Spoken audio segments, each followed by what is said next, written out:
क्या आपको भी जिंदगी में अत्यधिक सोचने की वजह से बेचैनी, घबराहट और नकारात्मक विचारों का सामना करना पड़ रहा है? क्या आपका मन भी शांत नहीं रहता और दिल की धड़कनें तेज हो जाती हैं? अगर हां, तो आज हम आपके लिए एक बौद्ध भिक्षु की प्रेरणादायक कहानी लेकर आए हैं, जो आपको इस सोचने की बीमारी से बाहर निकलने का मार्ग दिखाएगी। इस कहानी को अंत तक सुने, क्योंकि इसमें छिपा हर शब्द आपकी चिंता और उलझनों का समाधान है। तो आइए कहानी की शुरुआत करते हैं और एक नई राह की ओर कदम बढ़ाते हैं। एक बार चीन के एक हिस्से में बहुत बड़ा मठ था, जहां लगभग 600 भिक्षु रहते थे। वो सभी अपने गुरु के दिखाए मार्गदर्शन में खुद को जानने का अभ्यास कर रहे थे। एक दिन एक लड़का उस मठ में शिष्य बनने के लिए आया। उसने मोंक से कहा, मोंक, मैं खुद को जानना चाहता हूं।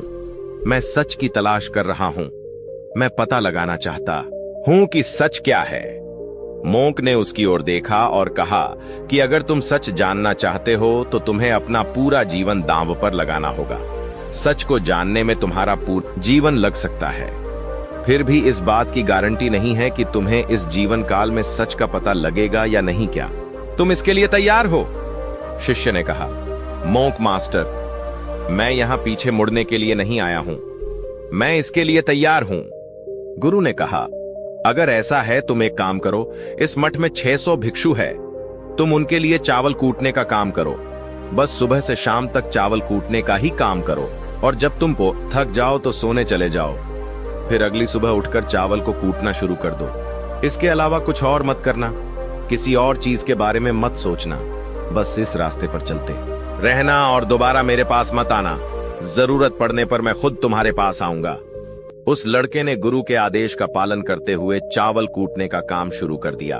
उस मठ में 600 शिष्य थे। उन सभी को समय समय पर भोजन की आवश्यकता पड़ती थी, इसीलिए वह बहुत जल्दी उठ जाता था और रात को देर तक चावल कूटता रहता था। जब वह थक जाता तो उसी कमरे में सो जाता था जहां वह चावल कूटता था। वह किसी से बात नहीं करता था और ना ही कोई उससे बात करने के लिए उसके पास आता था। कुछ महीनों तक चावल सा कूटते हुए उसके मन में पुराने विचार आते रहे, लेकिन उन विचारों को कोई नया विषय नहीं मिला तो वह अपने आप ही मिट गए। धीरे धीरे उसके मन में विचार कम होने लगे। कुछ सालों के बाद तो वह अपना नाम ही भूल गया। वह हमेशा चुप रहता और विचारहीन अवस्था में बस चावल कूटता रहता। उसने ना तो कभी ध्यान किया था और ना कभी शास्त्र पढ़ा था। मठ के बाकी शिष्य उसे मूर्ख समझते थे। ऐसा करते हुए 12 साल बीत गए। 12 साल बाद एक दिन मोंक मास्टर ने घोषणा की, अब मेरा आखिरी समय आ रहा है और मुझे अपना उत्तराधिकारी चुनना है, जो मेरे बाद इस मठ का उत्तराधिकारी होगा। इसीलिए मेरा कोई भी शिष्य है जिससे लगता है कि उसे आत्म साक्षात हो गया है और उससे खुद को जान लिया है, तो रात को मेरे दरवाजे के पास आकर इस दीवार पर कुछ पंक्तियां लिखें, जिसमें उसकी जिंदगी का सारा अनुभव समाया हो। कई शिष्यों ने ऐसा करने के बारे में सोचा, पर मठ के प्रमुख शिष्यों में से एक ने वहां जाकर कुछ पंक्तियां लिखीं। उसे बौद्ध धर्म ग्रंथों का बहुत ज्ञान था। सभी शिष्यों को लगता था कि वह इस मठ का उत्तराधिकारी बन सकता है। उसने लिखा था कि मन एक दर्पण की तरह है, जिस पर विचारों और इच्छाओं की धूल जमा हो जाती है। इस धूल को हटाने के लिए ही ध्यान है। जिसकी धूल हट जाती है और मन का दर्पण साफ हो जाता है, वह मोक्ष को प्राप्त कर लेता है। अगली सुबह जब मोंक मास्टर उठे और उन्होंने इन पंक्तियों को देखा, उन्होंने कहा कि किस बेवकूफ ने यह सब कचरा मेरी दीवार पर लिखा है। वो शिष्य जिसने यह लिखा था वह चुप रहा। हालांकि उसने जो पंक्तियां लिखी थीं वो ज्ञान से भरी थीं, लेकिन यह सब किताबी ज्ञान था। वह शिष्य बहुत चालाक था। उसने पंक्तियां लिखीं, पर उसने नीचे अपने हस्ताक्षर नहीं किए, क्योंकि वह स्वयं इसके बारे में निश्चित नहीं था कि यह सही है या नहीं, क्योंकि उसे आत्म साक्षात्कार नहीं हुआ था।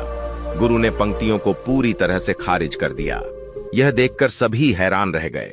यह घटना पूरे मठ में चर्चा का विषय बन गई। इस विषय पर बात करते हुए 2 शिष्य उस शिष्य के पास से गुजरे जो 12 साल पहले यहां आया था और दिन रात चावल कूटता रहता था।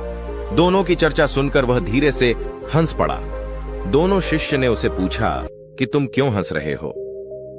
दोनों शिष्य की नजर में यह चावल कूटने वाला तुच्छ ही भिक्षु था। किसी ने उसे ना तो कभी ध्यान करते हुए देखा था, ना ही कभी शास्त्र पढ़ते हुए। हर कोई उसे मूर्ख समझता था जो बस चावल को ही जानता था। उस मठ में बहुत बड़े बड़े विद्वान थे, लेकिन उस चावल कूटने वाले को किसी से कोई मतलब नहीं था। इसीलिए वह दोनों शिष्य उसे मुस्कुराता हुआ देखकर चकित रह गए। उन्होंने फिर उससे पूछा कि तुम क्यों हंस रहे हो?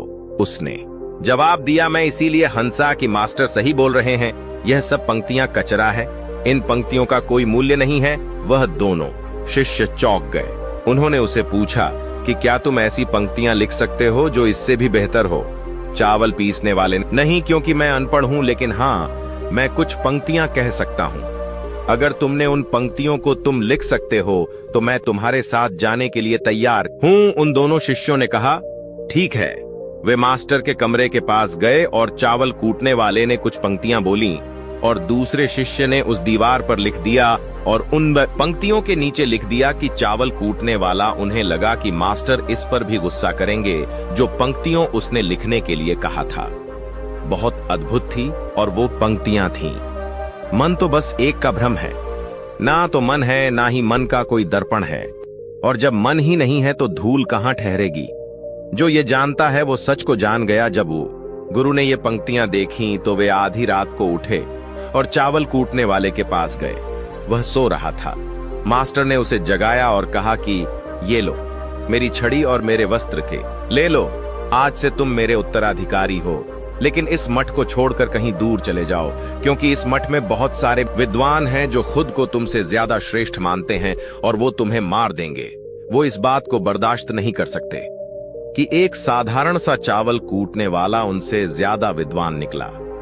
तुम्हें वह सारा ज्ञान हो गया है जो मुझे है। तुम्हें यह सारा ज्ञान चावल कूटते कूटते हुआ है, और मुझे पता है कि तुम जहां भी जाओगे लोग तुम्हारे पास आने लगेंगे, क्योंकि जब कोई फूल खिलता है तो उसकी महक हर तरफ फैलने लगती है।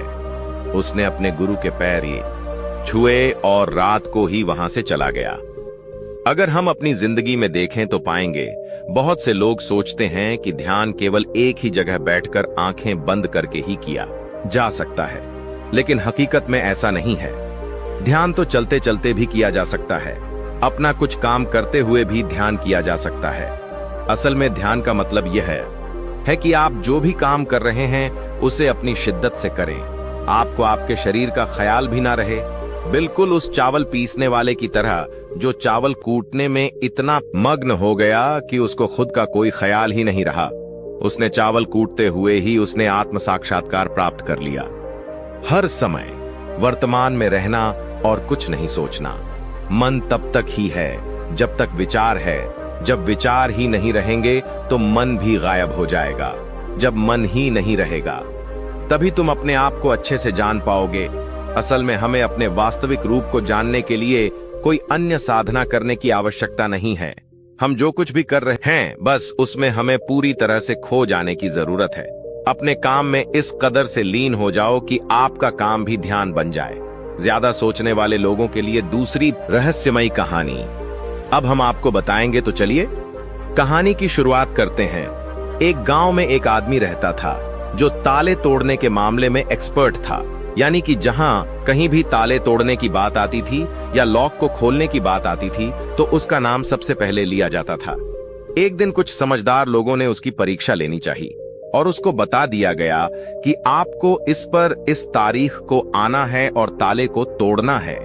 जब वह समय के अनुसार तय दिनांक को वहां पहुंच गया तो उसको प्रतियोगिता के नियम समझा दिए गए। आपको एक बॉक्स में बिठा दिया जाएगा और उस बॉक्स को पानी में उतार दिया जाएगा। आपको ताला खोलकर बाहर आना होगा। इस बीच आपको लगता है कि आपसे नहीं खुल पाएगा तो आप इमरजेंसी बटन को दबा सकते हैं और ऊपर आ सकते हैं, लेकिन आप प्रतियोगिता में हार जाएंगे। उसने सभी नियमों की हां कर दी और पानी में चला गया। जैसे ही वह पानी में पहुंचा तो उसने जेब में से एक तार निकाला और लॉक को खोलने की कोशिश करने लगा। 4 से 5 बार कोशिश करने के बाद वह बार बार विफल हो रहा था, लेकिन उससे लॉक नहीं खुल रहा था। अब ज्यादा समय तक पानी में रहना उसके लिए और भी मुश्किल था, क्योंकि सांस रोकना आसान नहीं था। फाइनली उसने अपना पूरा दिमाग लगाया और एक बार अंतिम प्रयास किया। वह विफल हुआ और उसने इमरजेंसी बटन दबा दिया। धीरे धीरे ऊपर आने लगा। पानी के ऊपर आए बॉक्स को बाहर निकाला गया और हल्का सा धक्का देकर खोला गया। वह अचंभित हो गया कि एक बार भी मेरे दिमाग में यह ख्याल क्यों नहीं आया कि मैं इसको धक्का देकर खोलूं। हो सकता है कि यह लॉक ही ना हो। तो यही होता है जब हम भी बहुत ज्यादा सोचते हैं तो इसका खामियाजा हमें भुगतना पड़ता है। कभी कभी ना सोचने से भी जवाब मिल जाता है। इसलिए किसी ने कहा है कि जो कुछ नहीं करते वह कमाल करते हैं। जी हाँ दोस्तों, यह बात बिल्कुल सही है। कभी कभी दिमाग को जब हम शांत रखते हैं और ठंडे दिमाग से सोचने की कोशिश करते हैं तो हमें बेहतर समाधान मिल जाता है। अब हम आपको बताएंगे कि ज्यादा सोचने की यह बीमारी के मुख्य कारण क्या है, जिससे आपको ज्यादा सोचने की बीमारी हो जाती है। अत्यधिक सोच के कुछ मुख्य कारण। पहला कारण, वर्तमान से ज्यादा, भूतकाल या भविष्य के बारे में ज्यादा चिंता करना। आप जो काम अभी कर रहे हैं उससे ध्यान हटाकर अपना ध्यान बीते हुए समय या आने वाले पर लगाएंगे तो आप ओवर थिंकिंग के शिकार होते जाएंगे। दूसरा कारण, काम का ज्यादा तनाव होना। जब काम का लोड ज्यादा होता है तो दिमाग भी तेजी से चलने लगता और यह तनाव का रूप ले लेता है और दिमाग में वह विचार भी आने लगते हैं तो काम से संबंध ही नहीं है और लोग ओवर थिंकिंग के शिकार हो जाते हैं। तीसरा कारण, डर का बना रहना। जब व्यक्ति के अंदर डर होता है, जैसे नौकरी छूट जाने का डर, प्रमोशन ना होने का डर, काम में असफल हो जाने का डर, पैसे ना मिलने या डूब जाने का डर, व्यक्ति इस डर को लेकर कल्पना करता रहता है। भले ही ऐसा ना होने वाला हो, लेकिन धीरे धीरे यह डर उसे जरूरत से ज्यादा सोचने पर मजबूर कर देता है। चौथा कारण, कॉन्फिडेंस की कमी। जब तो धीरे धीरे व्यक्ति ओवर थिंकिंग का शिकार होता जाता है। क्या ओवर थिंकिंग यानी अत्यधिक सोच से छुटकारा पाया जा सकता है? तो इसका जवाब है जी बिल्कुल। ओवर थिंकिंग यानी अत्यधिक सोच से छुटकारा पाया जा सकता है। हालांकि थोड़ा समय लग सकता है, लेकिन यदि आप नीचे दिए स्टेप को फॉलो करते हैं तो आप ओवर थिंकिंग की प्रॉब्लम से यकीनन छुटकारा पा सकते हैं। तो आइए जानते हैं कि ओवर थिंकिंग की समस्या से छुटकारा कैसे। यह सब जानते हैं कि पहले विचार दिमाग में आता है, फिर वह क्रिया का रूप लेता है। हमें कोई भी काम सोच समझकर करना बहुत जरूरी है, पर किसी काम को लेकर जरूरत से ज्यादा सोचना और वो बातें भी सोचना जो काम से संबंधित नहीं है आपको और आपके काम दोनों को नुकसान पहुंचाता है, तो थिंकिंग प्रॉब्लम नहीं है बल्कि ओवर थिंकिंग प्रॉब्लम है और इसे कम करना जरूरी है। तो आइए जानते हैं ओवर थिंकिंग यानी अत्यधिक सोच से छुटकारा या कम करने के उपायों का पहला उपाय, स्वीकार करें कि आप जरूरत से ज्यादा सोचते हैं। इस बात को मन से स्वीकार करें कि आप ज्यादा सोचते हैं और आपको ऐसा नहीं करना है। जब आप इस बात को स्वीकार कर लेंगे तो आप इससे छुटकारा पाने के लिए अपने आप को तैयार कर लेंगे। आप ओवर थिंकिंग को लेकर जागरूक हो जाएंगे। जब भी आपको लगे कि दिमाग में फालतू विचार चल रहे हैं, तुरंत उसे वहीं रोक दो और यह सोचना शुरू करो कि आपने सोचना कहां से शुरू किया था। तब आपको मालूम होता जाएगा कि आप कितनी फालतू की बातें सोचकर अपना समय और शक्ति बर्बाद कर रहे हैं। दूसरा उपाय, हमेशा सकारात्मक सोचने की कोशिश करें। क्या गलत हो सकता है कि जगह क्या अच्छा हो सकता है? सोचे, नकारात्मक विचार डराते हैं और आपका दिमाग चिंता से दौड़ने लगता है।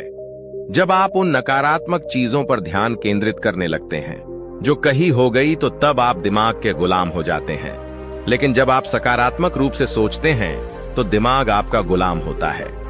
सकारात्मक रहने का मतलब यह नहीं है कि आप चीजों के सिर्फ एक पहलू को देखें, बल्कि सही और गलत दोनों पहलुओं को देखना जरूरी है। पर केवल नकारात्मक सोचना या ज्यादा नकारात्मक विचार आपको अनुचित सोचने पर मजबूर कर देते हैं। तीसरा उपाय, योग, ध्यान और व्यायाम करें। योग, ध्यान और व्यायाम मस्तिष्क और शरीर को स्वस्थ रखते हैं। ध्यान काफी लाभदायक है, इसे अपने जीवन का हिस्सा बनाएं। चौथा उपाय, वर्तमान क्षण में जीने की कोशिश करो। कभी कभी लोग बीती हुई बातों या घटना के बारे में ही सोचते रहते हैं और तनाव में आ जाते हैं। इसी प्रकार जो समय आने वाला है उसे लेकर भी इतनी चिंता करते हैं कि तनाव में रहते तनाव में दिमाग हावी हो जाता है और फालतू बातें सोचने लगता है। जो समय बीत गया है उससे सीख लो, जो आने वाला है उसकी तैयारी करो। लेकिन यह आप तभी कर सकते हैं जब आप वर्तमान में रहे। इसलिए आप जो अभी कर रहे हैं तो पूरा ध्यान उसी पर लगाओ। 5वां उपाय, जो बात आपको परेशान कर रही है उसे लिख लें।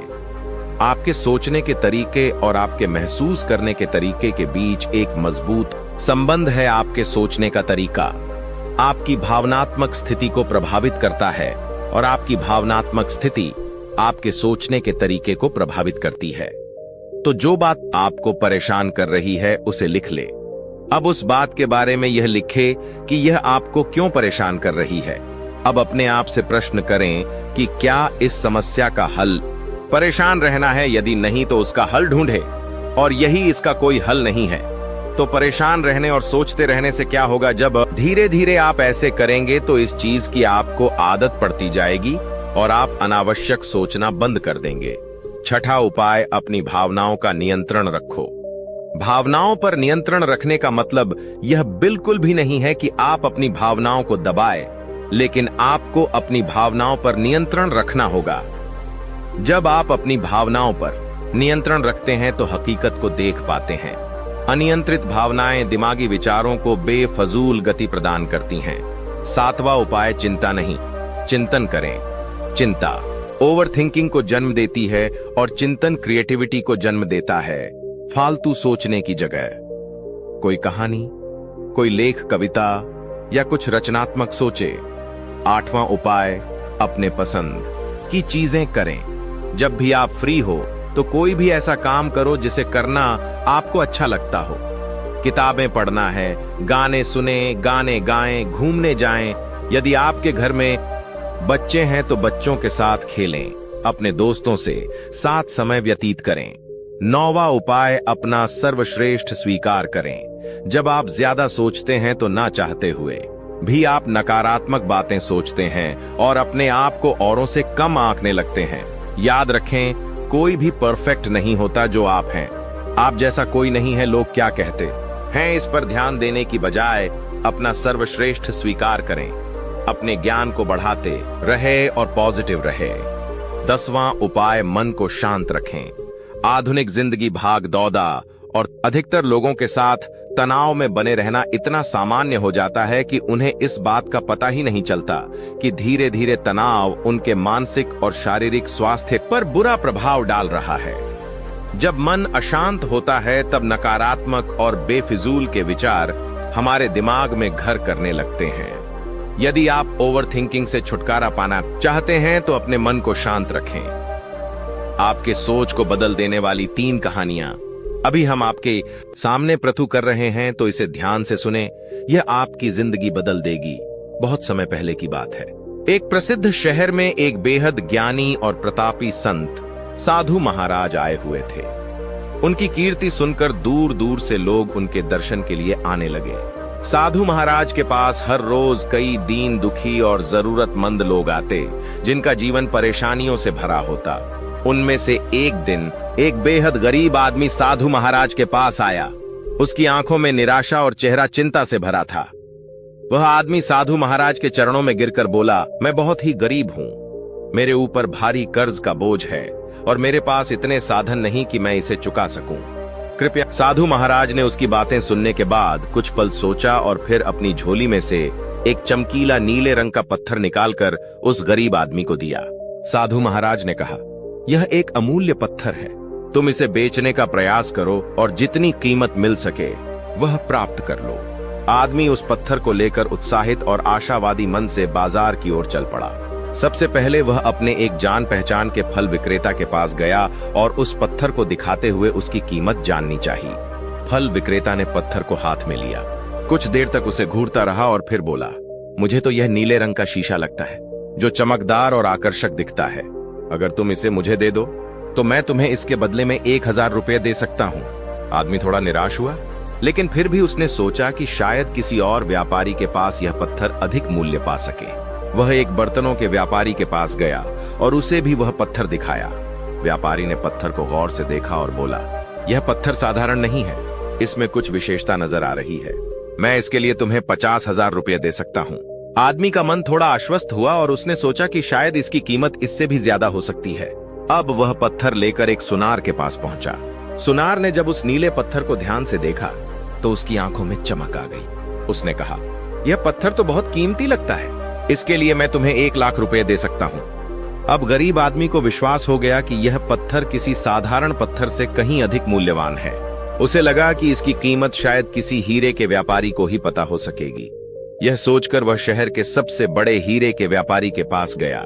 हीरे के व्यापारी ने जैसे ही उस नीले पत्थर पर नजर डाली, वह दंग रह गया। उसके चेहरे पर आश्चर्य और श्रद्धा के भाव उभर आए। उसने पत्थर को माथे से लगाकर कहा, तुम्हें यह रत्न कहां से मिला? यह तो अमूल्य है।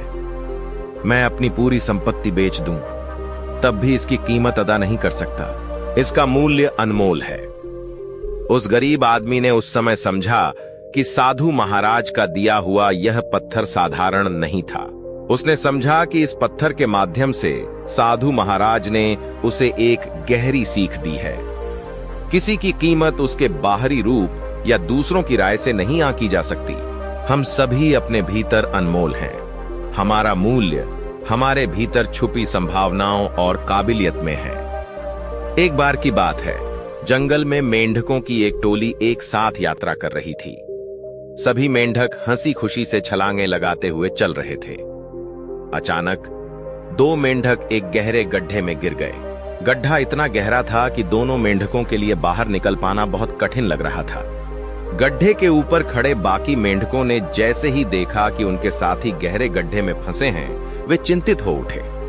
उनमें से एक मेंढक ने चिल्लाकर कहा, तुम दोनों इस गड्ढे से बाहर नहीं निकल सकते। यह गड्ढा बहुत गहरा है। बेहतर होगा कि तुम दोनों उम्मीद छोड़ दो और अपनी किस्मत को स्वीकार कर लो। लेकिन गड्ढे में गिरे दोनों मेंढकों ने हार मानने के बजाय बाहर निकलने की कोशिश जारी रखी। वे बार बार उछलते, पर गड्ढा बहुत गहरा था और बाहर निकलना लगभग असंभव लग रहा था। गड्ढे के बाहर खड़े सभी मेंढक बार बार कहते रहे, तुम दोनों बेकार में मेहनत कर रहे हो, तुम्हें हार मान लेनी चाहिए। यह गड्ढा बहुत गहरा है, तुम बाहर नहीं निकल सकते। इनमें से एक मेंढक ने ऊपर खड़े मेंढकों की बातें सुन ली। उसने उनके निराशाजनक शब्दों को दिल से लगा लिया और खुद को असहाय महसूस करने लगा। धीरे धीरे उसने प्रयास करना बंद कर दिया और निराश होकर गड्ढे के एक कोने में बैठ गया। उसके मन में यह भावना घर कर गई कि वह इस गड्ढे से कभी नहीं निकल पाएगा। लेकिन दूसरा मेंढक हार मानने के लिए तैयार नहीं था। वह पूरी ऊर्जा के साथ उछलता रहा। ऊपर खड़े मेंढक बार बार उसे कहते रहे कि वह भी हार मान ले और रुक जाए, लेकिन वह मेंढक उनकी बातों को अनसुना करके अपनी पूरी शक्ति से प्रयास करता रहा। उसके मन में एक अटल विश्वास था कि वह गड्ढे से बाहर निकल सकता है। उसने अपने प्रयासों में कोई कमी नहीं आने दी और आखिरकार एक बड़ी छलांग लगाकर वह गड्ढे से बाहर निकल आया। जब वह बाहर आया तो बाकी मेंढक हैरान थे। उनमें से एक ने पूछा, तुमने हमारी बातें क्यों नहीं मानी? हमने तुम्हें बार बार रुक जाने के लिए कहा, फिर भी तुम लगातार कोशिश करते रहे। तब उस मेंढक ने इशारे से बताया कि वह सुन नहीं सकता था, वह बहरा था। उसे इस बात का बिल्कुल अंदाजा नहीं था कि बाकी मेंढक उसे रुकने के लिए कह रहे थे। उसने सोचा कि सभी मेंढक उसे प्रोत्साहित कर रहे हैं, उसकी हिम्मत बढ़ा रहे हैं। इस उत्साह और सकारात्मक सोच के बल पर वह गड्ढे से बाहर आने में सफल हो गया।